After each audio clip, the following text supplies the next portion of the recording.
नमस्कार साथीहरू, जय नेपाल। हजुरहरूलाई आजको विषय रहेको छ धन।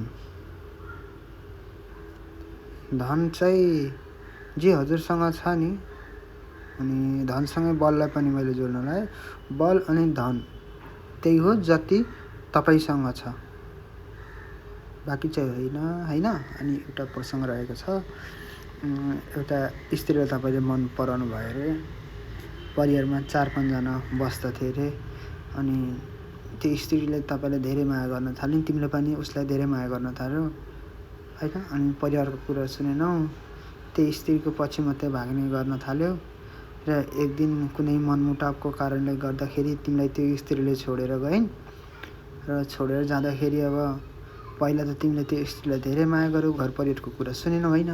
अब दोस्रो कुरा के भयो भन्दाखेरि जब त्यो स्त्री गई, घर परिवारको मान्छे हाँस्न लागे, हिस्सी गर्न थाले।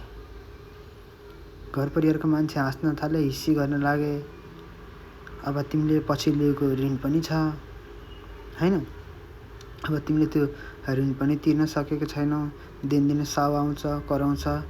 अनि यसै कराउँदै गर्दाखेरि चाहिँ अनि तिम्रो घरमा भएको अरू परिवारले पनि तिमीलाई साथ छोडेर गए। जब परिवारले पनि तिमीलाई साथ छोडेर गएपछि अब तिमी एक्लै भयो। अब फेरि साउ आएको छ अनि तिमीलाई अब स्त्रीले पनि छोडेर गइन्। अब तिमीलाई घर परिवारले पनि तिमीलाई छोडेर गयो। अब तिमीले के गर्छौ यहाँनिर?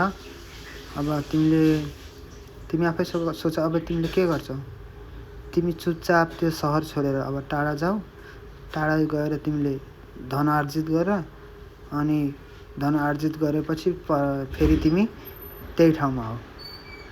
तिमीले नयाँ घर बसाऊ, नयाँ घर बनाऊ, संस्कारी बनाऊ। अनि घर परिवार गाउँले तिमीलाई साथ दिन छोडेका छन् नि, आफन्तले पनि तिमीलाई साथ दिन छोडेका छन् नि। अनि तिमी चाहिँ त्यति बेला नडर है। तिमी कसैलाई पनि बोल्न नजाऊ। तिमीले आफ्नो काम गर, तिमीले धन कमाऊ है।